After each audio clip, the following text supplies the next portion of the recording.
So మనం గూగుడు నుంచి ఒక 2 కిలోమీటర్ వచ్చామన్నమాట. గూగుడు కుళ్ళాయి స్వామి వెలిసిన బావి అండి. సో ఇక్కడంతా పూజలు చేస్తున్నారు చెట్లకంతా. సో కింద కూడా 3 ఆ గొర్రెకాయ ఆమె ఏంటంటే అన్నం చెప్తానని బయట పెట్టినాడంట.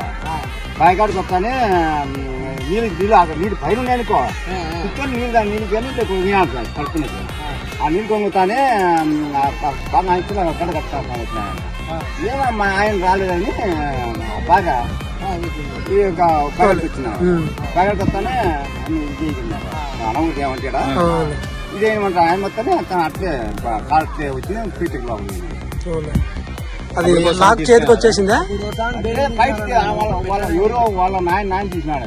అది ఒక పెట్టెలు మళ్ళా ఇంకోట పెట్టి లోపల మీద అది ఇప్పుడైతే స్వామి లోపల ఉన్నాడు లోపల పక్కన ఉన్నాడు.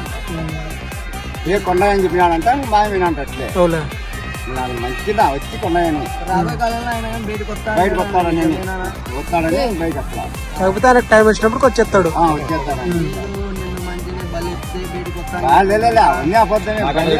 ఆయన కోరుకోడు ఎవరులాడుతుంటారు కదా పుణ్యాడా ఊరికి లేదు.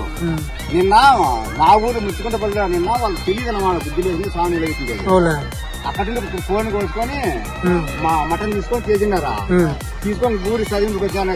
ఊరికి ఎంటర్ అయినారంటే వాళ్ళు ఏడు టైం బాగుంది పిల్లగా తప్పుతున్నారు అనమాట. టైం బయటకు కొంచెం పడుతుంది ఇది మా ఊరి కాడ ఇదే. మళ్ళా మా ఊరిలో పోయి ఏం జరిగిందంటే మేము మటన్ చికెన్ తీసుకున్నాం తెలియక అవి వండుకోవచ్చాను అనమాట.